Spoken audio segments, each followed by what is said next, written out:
everyone, welcome to PRASAD'S Academy. In our last session, we discussed what is verb, how the verb is classified into different categories, what verb will do in English we discussed, and we also discussed the types of verb, right? So based on the function, verb is divided into helping verbs and main verb. What is helping verb? What is main verb? And again, helping verb is divided into auxiliary verb and the modal. And what is auxiliary verb? What is modal verb? Everything we discussed in detail. So in this session, we are going to discuss in detail its usages, rules to use the examples of auxiliary verb and modal. So do, have, be are the auxiliary verbs. So these are the examples of auxiliary verbs. What are auxiliary verbs? We can use them as a main verb as well as a helping verb. Whereas in modal we can just use them as a helping verb, but we can never use them as a main verb. So this is the main difference what we had between auxiliary and the modal, right? So here do as the following forms. Do, does is the V1 form, did is the V2 form, and done is the V3 form of do.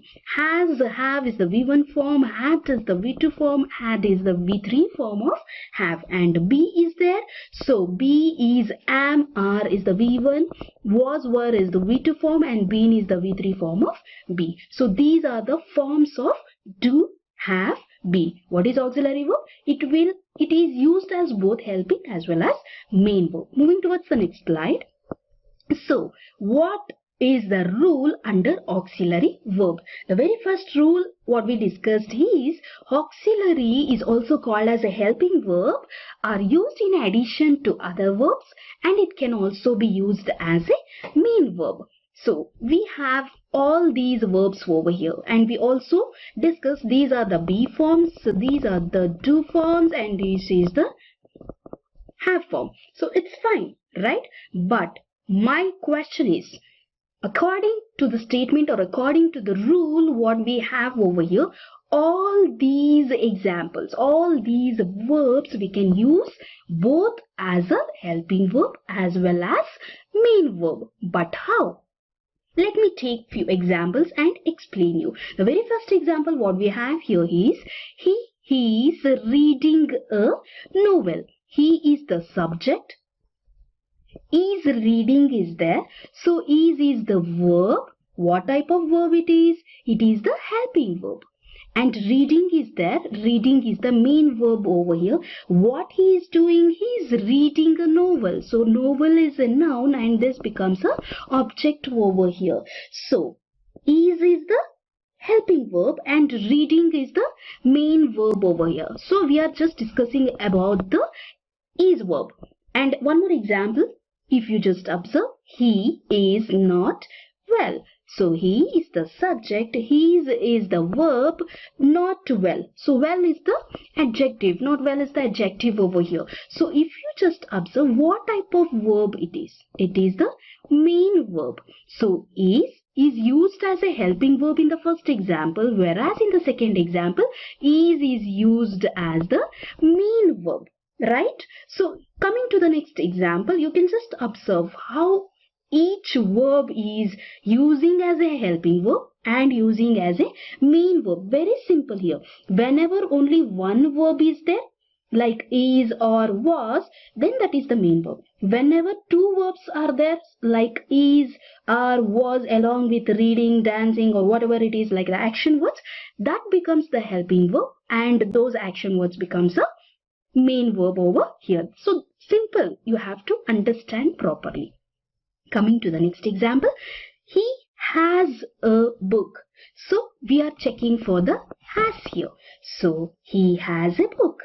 So he is the subject, has is the main verb over here, and book is the object. So he has what? He has a book. So it is book is the object over here. So has is acting as a main verb in the first example. So coming to the next example, he has written. So he is the subject, has is there, it is the helping verb, and written is the main verb over here. So same has is used as a main verb in the first example, but whereas in the second example it is used as a helping verb.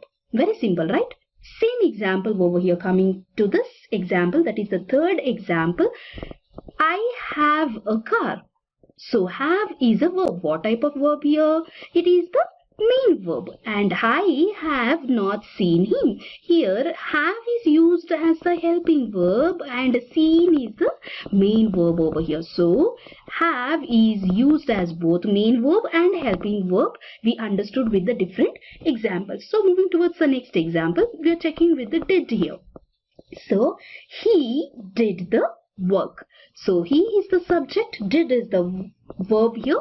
He did what? He did what? So work is the object over here. So what type of verb it is? It is the main verb over here. So did is the main verb. He did not come. He is the subject, did is the helping verb here. Come is the main verb over here. Moving towards the next example, I am checking with the am here. I am a doctor. So am, only one verb is there, and that one verb itself acts as a main verb here.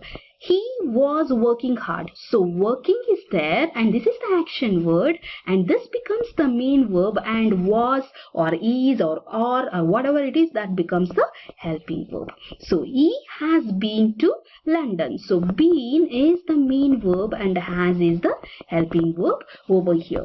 So this is how we understood how the helping verbs or the auxiliary verbs will not only use as a main verb, it not only use as a helping verb, we can also use them as a main verb. That is what we call as a auxiliary verb, right? So coming to the modal. What is modal? We can just use as a helping verb, but we can never use modal as a main verb. So this is the main thing what we learnt, right? So modal verbs are used as a helping verbs. And what are the examples? Can, could, may, might, shall, will, would, should, must, and ought to are the modal verbs. Very simple, right?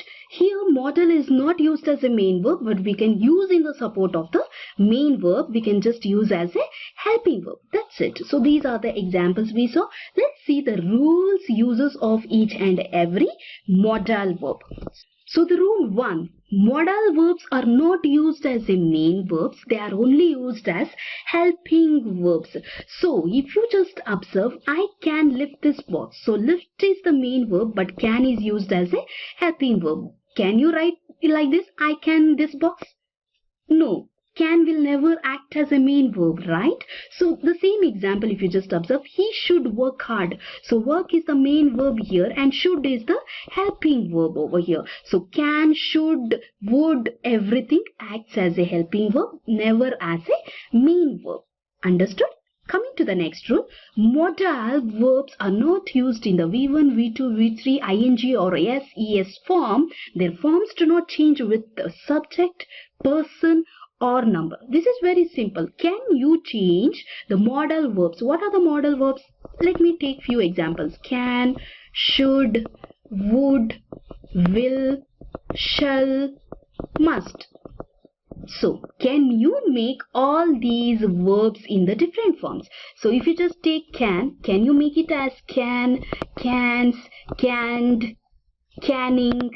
Never, right? We cannot make. So this is the meaning of this rule. We can never make modal verbs in the different forms, that is V1, V2, V3, V4 and V5. Moving towards the next slide. So from here we are going to discuss uses or the rule to use the modal verbs. So we are starting with the can and could over here. The very first rule what we have here is can or could denotes a power, ability or capacity. Can or could denotes the power, ability or capacity. So could is the past equivalent of can, right?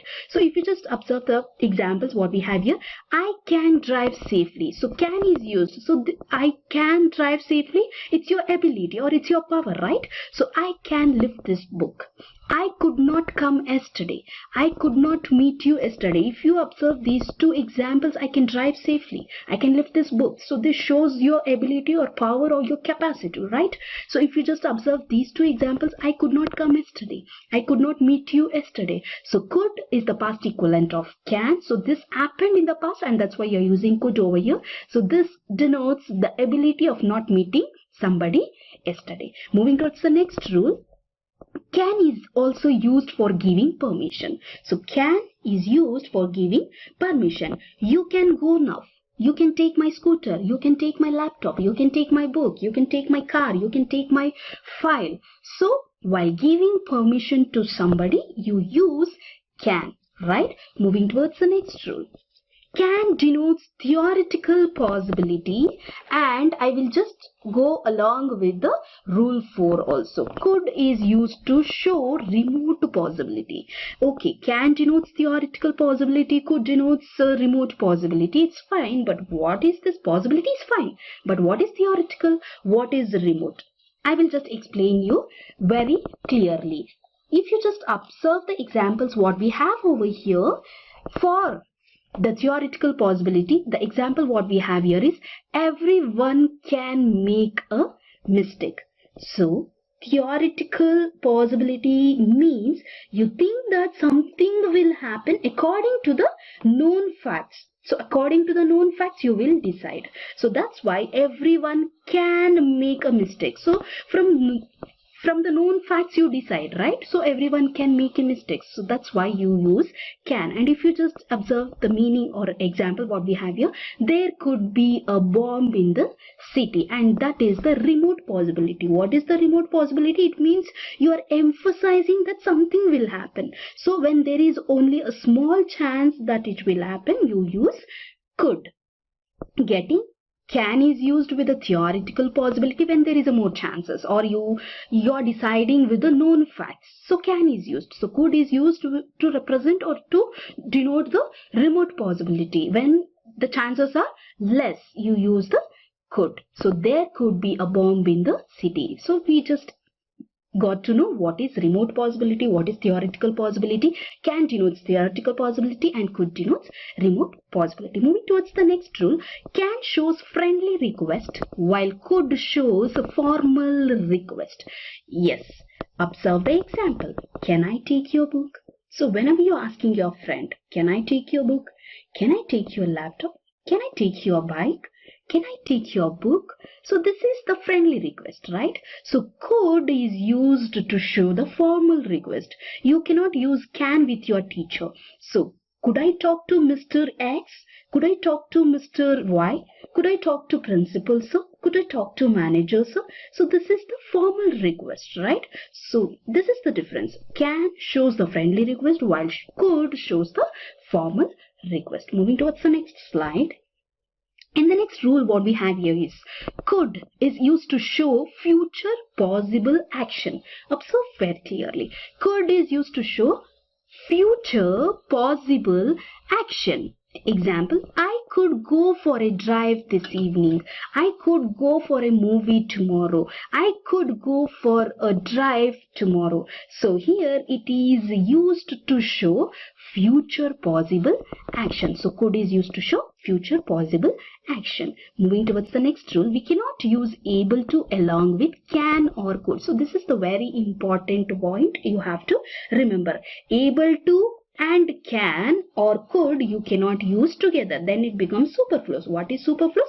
Which is more than needed, right? So that is not required. I'll just explain you. Is, are, am. Able to is the same as can. So you can just note it down. Was, were, able to is the same as could. So instead of is able to, are able to, am able to, you can use can. So if you use am able to, can together, it becomes superfluous, right? So was able to, were able to. Instead of was able to or were able to, you can use could. So if you just observe the examples what we have here, I am able to swim across river. So am able to is there. So am able to. This is same as can. So you can also write like this. I can swim across river. Next example, the student was able to read. So was able to is there. So was able to is same as could. So if you just replace was able to with could, it is the same. The student could read. So this is what, like, we cannot use able to along with the can or could. I'm taking one more example over here. I cannot be able to come tomorrow. So this is the very main mistake what people do. I cannot be able to come tomorrow. I cannot be able to come tomorrow. I may not be able to come tomorrow. I may not be able to come tomorrow. It's fine. But what we learned, able to and can or could we cannot use together, right? So here I cannot be able to. So can is also used. Be able to is also used. So this becomes overflows. Instead of that, you can say I cannot come tomorrow, or you can say I'm not able to come tomorrow. That becomes fine, but using can and able to together becomes a superfluous. Moving towards the next slide. So from this slide we are going to discuss the rules when we are talking about may, might and must. The first rule is may or might shows a possibility. Fine. So might is the past equivalent of may and it is used to show the possibility. For example, it may rain tonight. It might rain tonight.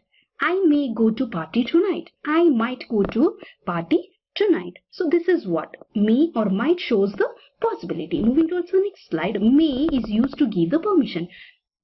Permission. You may go now. You may leave now. You may take my bike. So it is used to give permission. So may, you may go now. You may leave now. Something like this. Moving towards the next rule. May is used to express wish. May God bless you. May success be yours.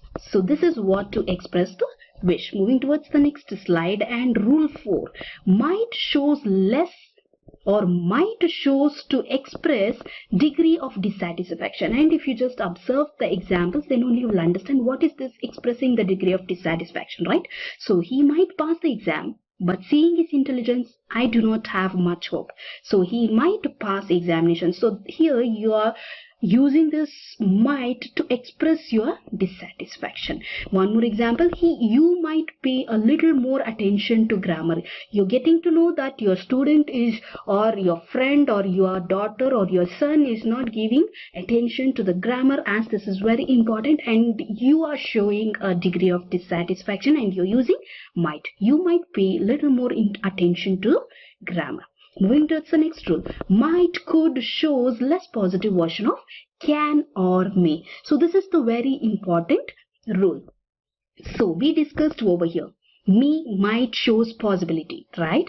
So if you say it may rain tonight, as we discussed here, might and could shows the less positive version of can or may. Right? So if you say it may rain tonight, it's like there is a more possibility that it will rain tonight. And if you say it might rain tonight, it is like there is a less possibility that it will rain tonight. So this is the rule 5. Example, I could give my test. I can give my test. If you say I could give my test, could shows the less positive version of can, right? So I could give my test means there is a less possibility that you give your test. If you say I can give my test, it shows the more possibility of giving your test. Moving towards the next slide.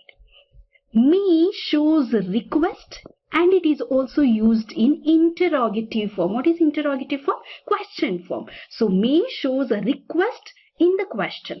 Example, may I come in? If you use may I come in, it's like a question with the request. May I leave now? So this is a question with the request. So may shows a request to you and it is used in the interrogative form. Moving towards the next rule, possibly or likely is never used with the may or might. So with the could or can, we shouldn't use able to. But here with the may or might, we should not use possibly or likely, and that becomes a superfluous. If you just observe the examples, I may possibly. So may is also used, possibly is also used. So this becomes overflow. You should use anyone. So I may not come tomorrow to the party. Otherwise, I possibly not come tomorrow to the party. Otherwise, it becomes superfluous. I may not come tomorrow, or I will possibly not come tomorrow is fine. But if you're using possibly or likely along with may or might, it becomes superfluous. Moving towards the next rule. Must shows greater possibility. And example, if you observe, you will get to know what is this greater possibility. He stays in 5-star hotel and travels by air. He must be rich. You are concluding that one is rich with a greater possibility. So you observed that he stays in the 5-star hotels and you got to know that he travels by air, and hence you considered you're using he must be rich. So this shows a greater possibility. Next rule, must is used as action or state of forcing. Example, candidates must register online before giving exam, or teacher says students must pay your fees before entering the classroom. So here it is an action or it is a state of forcing.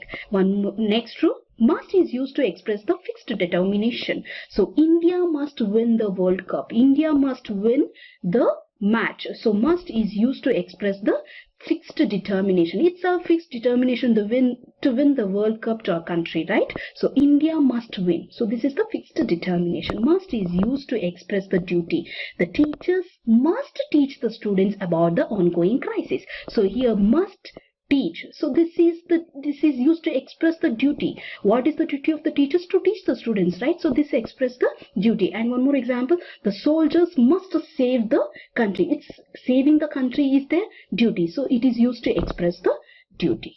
So here we are going to discuss the rules for shall and will first. And moving towards the rule 1, shall is used with the first person, that is I and we in the future tense. All the other persons take will. So we already discussed this in our last session, right? So I or we will be the first person. You will be the second person. He, she, it, they. So it will be a third person. How this will be the first person, second person and the third person? I am just giving you one example over here. Suppose I am the first person, okay? I am telling you something. I am telling you something, okay? So I will become first person and you will become second person. I am telling you about another person. Okay, I am telling you about she, he, they, them, okay, and all these people will be the third person. I am telling you something, I will become a first person, you will become a second person.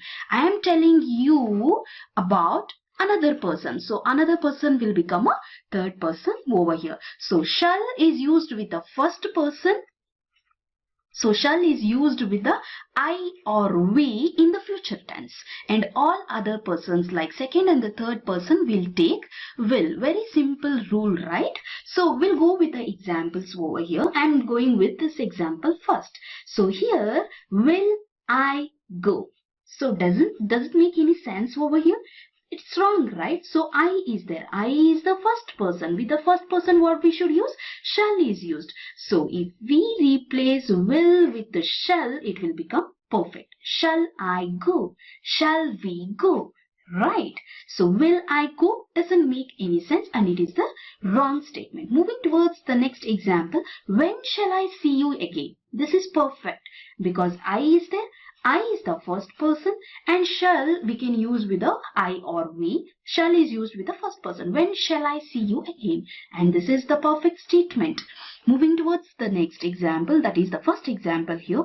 I shall or will go to college tomorrow and he will come with me. See, he will come with me is fine because he is the third person. With the third person we will use will, right? So he will come with me is fine. But when it comes to the first part, that is I shall or will go to college tomorrow, we usually use both the things, right? I shall go to college tomorrow, or we usually use I will go to college tomorrow, I will come tomorrow, I'll do that, I'll do this. So most of the time we are using will with I. But according to this rule, I or we is used with the shall, or the second or the third person will be used with the I. But how? Whether we making any mistake? No. If you just observe the rule 2 what we have here, in modern English, will can be used with I and we as we usually use, right? I will go to college tomorrow, I'll do that, I'll come tomorrow, I'll do this, I will meet you tomorrow. So will is used with the I in the modern English. But there is one condition. Interrogative sentences. What is interrogative sentences? Whenever you are asking any questions or whenever you are raising any queries, that time we should use or we must use only shall with I and we. So observe the example what we have here. We already discussed the same example here also, right? So if you use will I go, it doesn't make any sense, because whenever you're raising any questions or whenever you're raising any queries, that time in the interrogative sentences I or we is used only with the shall. So if you use will with I, it will definitely become wrong. Instead of that, you can use shall I go becomes a statement perfect. Hope the rule 1 and rule 2 you understood. Moving towards the next rule. Shall is used with the second person, that is you. So we already discussed this, right? So third person, that is he, she, it, they. And will is used with the first person, that is I and we, to denote a command, promise, threat, determination, compulsion and advice.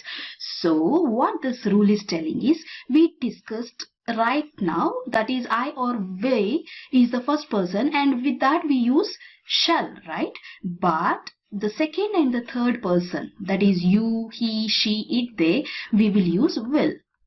But what they are telling is to denote a command, promise, threat, determination, compulsion and advice. Whenever you're giving any command, whenever you're promising, whenever you're talking about the determination or whenever you're advising somebody, I or we can use with will, or shall can be used with the second and the third person. So this is what the rule is talking about.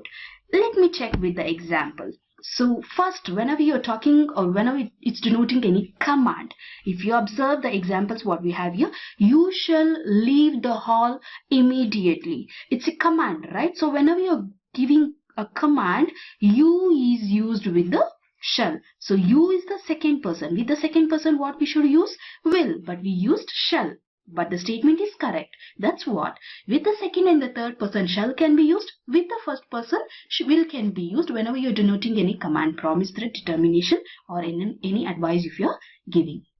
When it comes to promise, you shall be awarded for your hard work. So this is the promise, right? So you is the second person and shall is used with the second person over here. If you observe the next example, I will get you lunch for tomorrow. So this is the promise, and will is used with the first person over here. Shall can be used with the second person, will can be used with the first person whenever you're giving any promise. Moving towards the next, whenever we are talking about the threat, shall. So he is the third person here. With the third person, shall is used. He shall be punished severely. Moving towards the next example, I will kick you. With the first person, will is used. So with the first person, will can be used. With the second or the third person, shall can be used when we are talking about the threat. So whenever you are talking about the determination, will is used with the first person. I will work hard and bring gold medal to my country. So this shows a determination, right? So whenever you're talking about the determination, first person can be used with a will. Compulsion. What is compulsion? It is an action or state of forcing. State of forcing. Okay, moving towards the example, you shall be here for the meeting tomorrow. It's a state of forcing, right?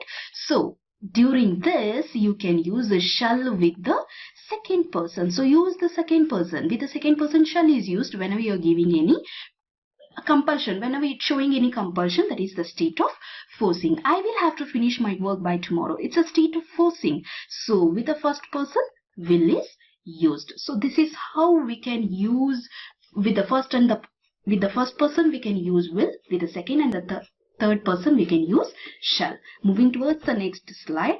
Rule 4. Imperative sentences. What is imperative sentences? Whenever you are giving any advice or whenever you are talking about any request or whenever you are giving any order. So it demands an attention, action, request, order or advice. So whenever you are having this, it is an imperative sentences. And we also discussed about the imperative sentences when we was talking about how to identify subject, verb and object in the sentences, right? And we also discussed imperative, how we are going to identify it is an imperative sentences. So the rule what we learned over there is it will follow or it will start with the verb, and that verb will be in the V1 form. If you observe the example what we have here, let us dance. So let is a verb and let is in the V1 form. So this is the imperative sentence, right? So moving towards the rule here, imperative sentences beginning with the letters or let's will have shall we in the question tag. Let us dance together. Shall we? So this is the imperative sentences and it is beginning with the letters or let's, then shall we can add as the question tag. Another example, let us go for a date tomorrow. Shall we? Let us do that. Shall we? Let's meet principal today. Shall we? So whenever you're using or whenever you're starting a statement with letters or let's, shall we is used in the question tag. Very simple. Moving towards the next rule. Shall is used with the first person to make a suggestion in the interrogative sentences. Usually shall is used with the first persons only. Right? And we discussed will also can be used. If you're using will along with the first person, it's fine, right?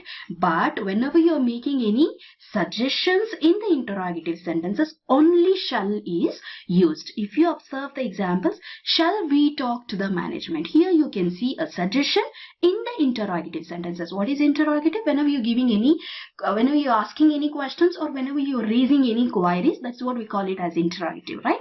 So here, suggestion is involved in the interrogative sentences, so you can never use will in this case.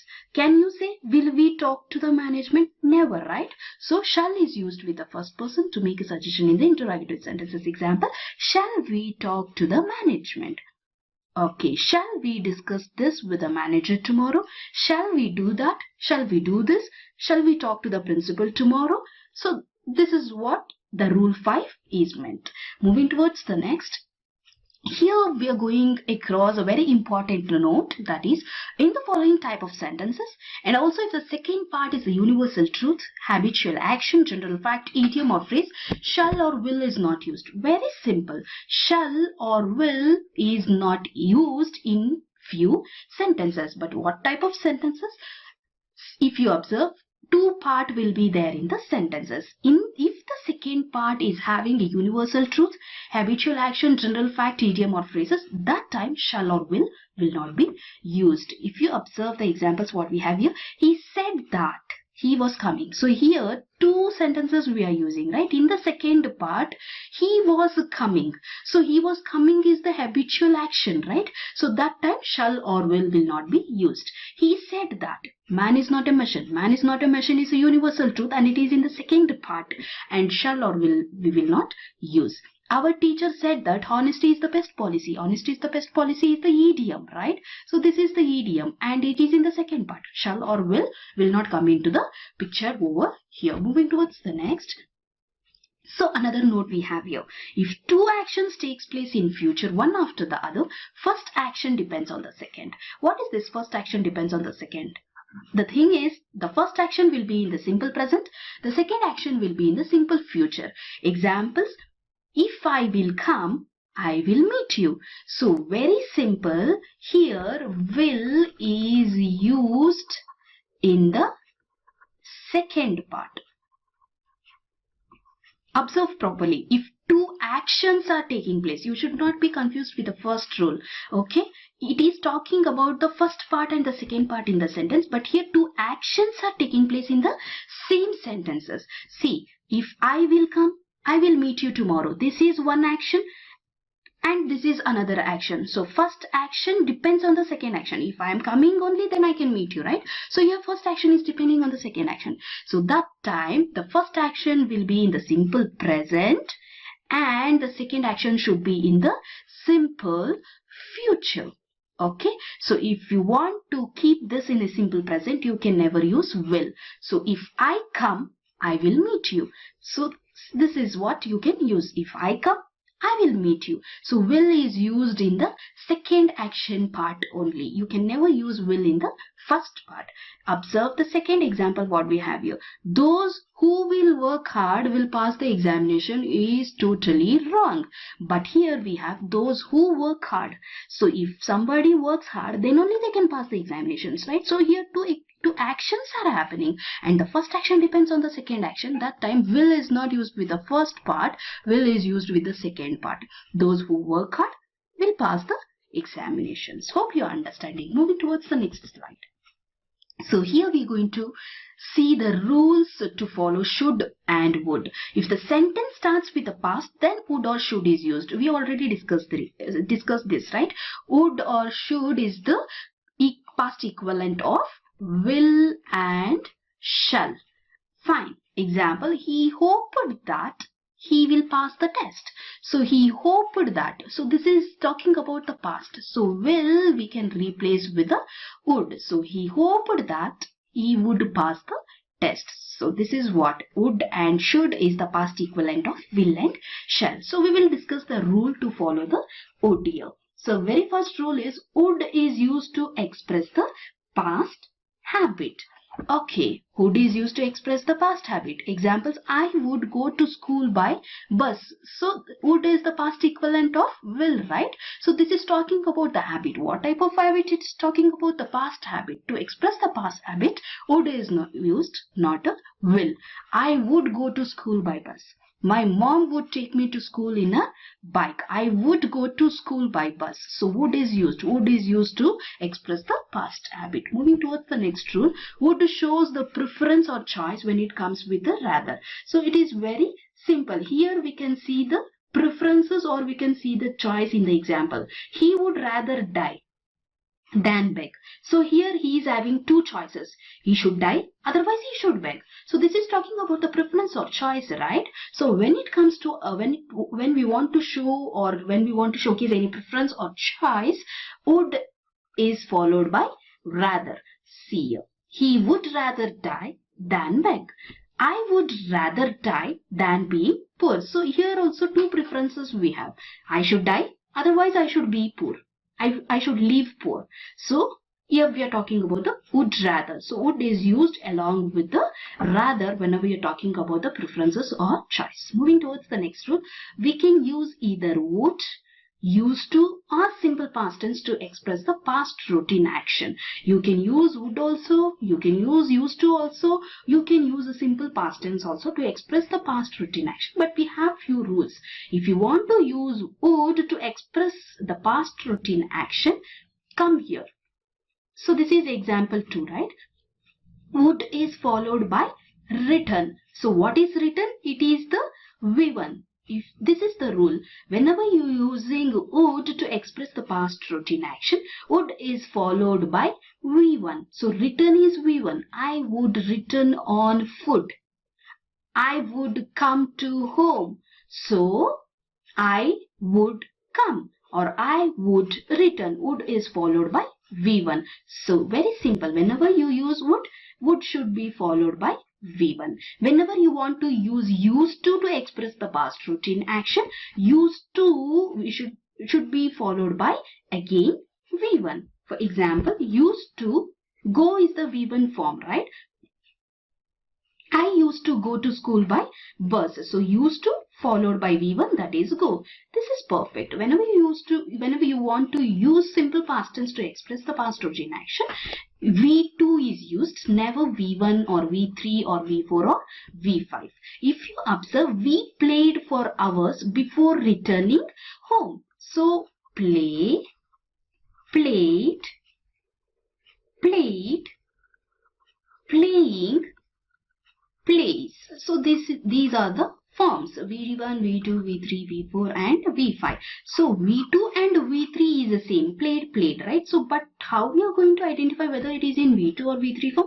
Whenever you want to use V3, it should be following has or had. Very simple. Has or had is not there, then definitely we consider this is in the V2 form. We played for hours before returning home. So these three rules you have to remember. Moving towards the next rule. Would is used in the principal clause of imaginative sentences. Whenever you're talking about any imaginative sentences, would is used in the principal clause. So clauses we will discuss in detail in the future classes. So if you observe the example, you will get to know. If I were a bird, I would fly in the sky. Usually what people do over here is, they will use was here. If I was a bird, I was flying in the sky. So this is totally wrong. People don't use if I was a bird, I was flying in the sky. No, you can never use like that. If I were a bird, I would fly in the sky. So if I were a teacher, I would become what? Sarvapalli Radhakrishnan. If I were a lion, I would fight in a brave. So something like this. So were is used in the first sentence or the first part and would is used in the second part. And whenever you are talking about the imaginative sentences, would is used in the principal clause. If I were a bird, I would fly in the sky. Note is that this is a very important note. Was is not used with the words like I wish, as through, if, as if, would that and suppose, as they make a sentence imaginary. So whenever you're talking about I wish, as through, if, we are talking about the sentence imaginary part, right? So whenever you're using this, the was will not come into a picture. As I said here, if I were a bird. So we usually use this, right? If I was a bird, that's what is explained here. It will not come along with I wish. So if I was a bird will not come. If I were a bird will come. That's what is explained over here also. Example, if you just observe, I wish I was a teacher is wrong. I wish I were a teacher is the perfect one. So was is not used with the I wish. You cannot use like if I was a teacher. No, you should use if I were a teacher. So moving towards the next rule, would is used as a past of will in indirect speech.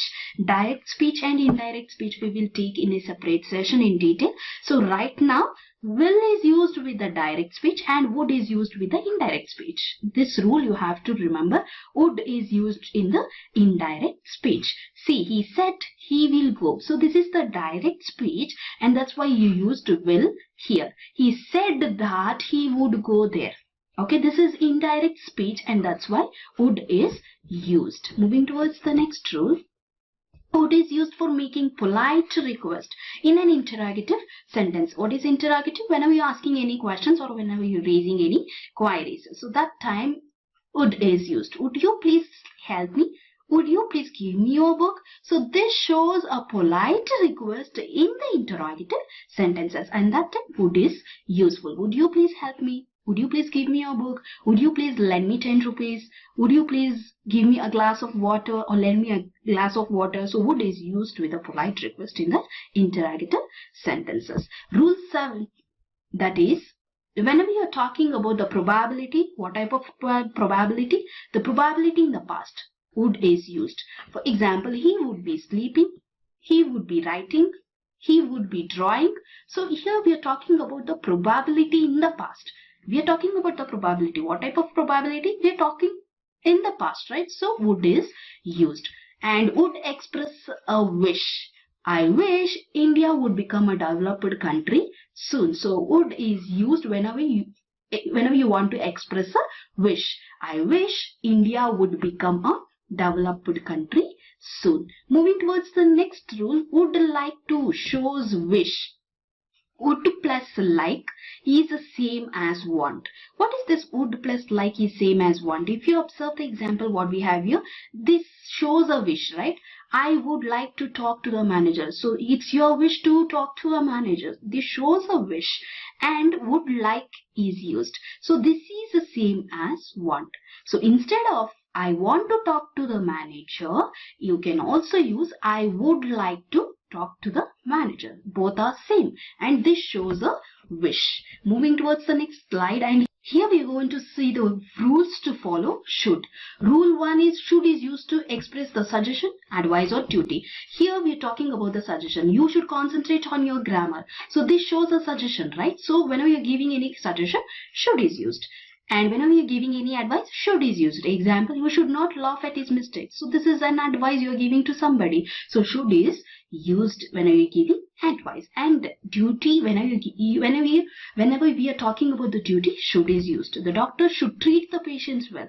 Treating the patients well is the duty of the doctors, right? So that time should is used. So should is used whenever you want to express a suggestion, advice or duty. Rule 2 If should is used after lest, it shows a negative purpose. What is this? If should is used after lest, it shows a negative purpose.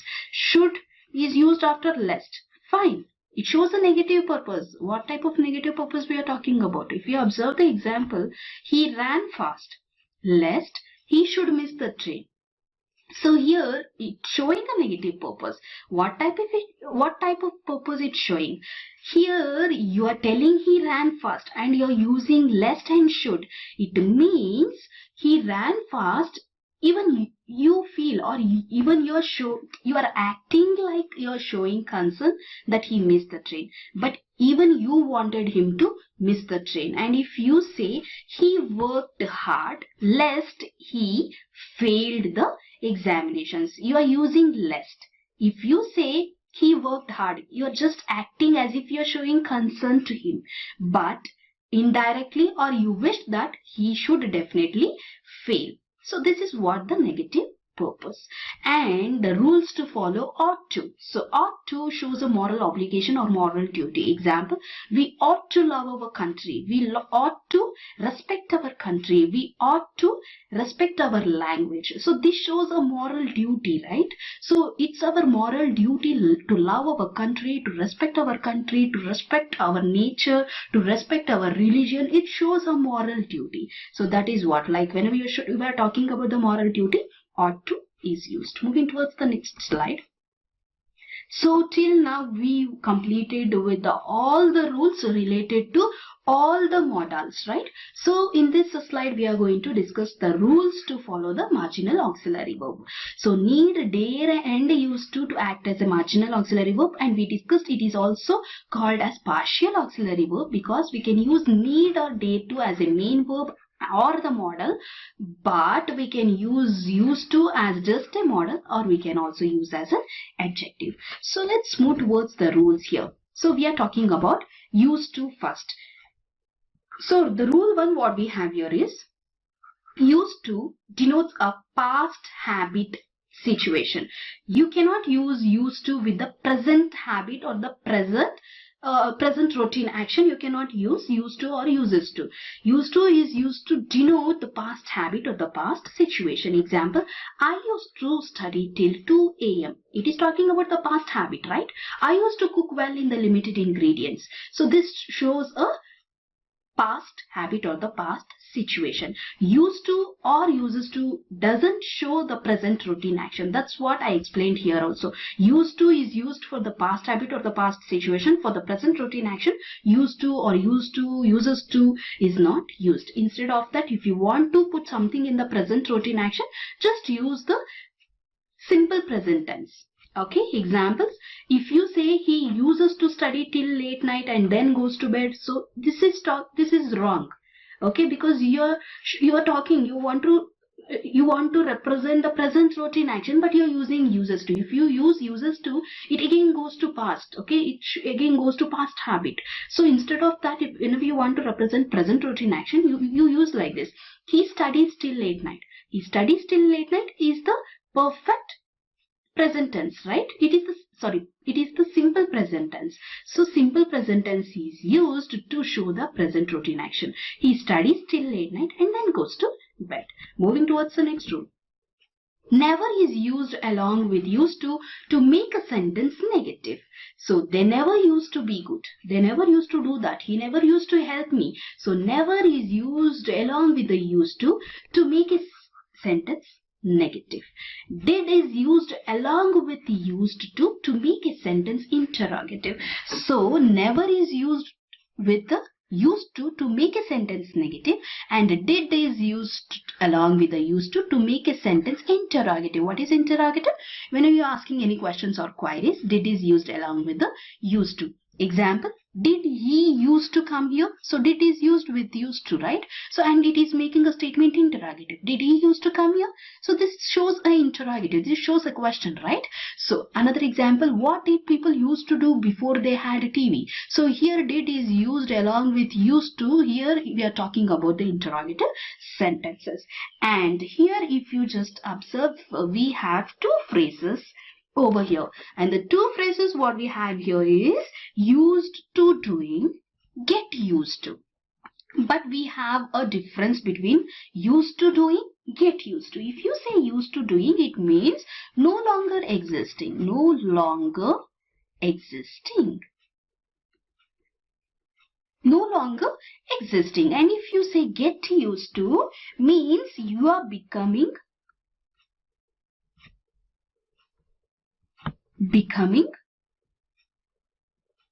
familiar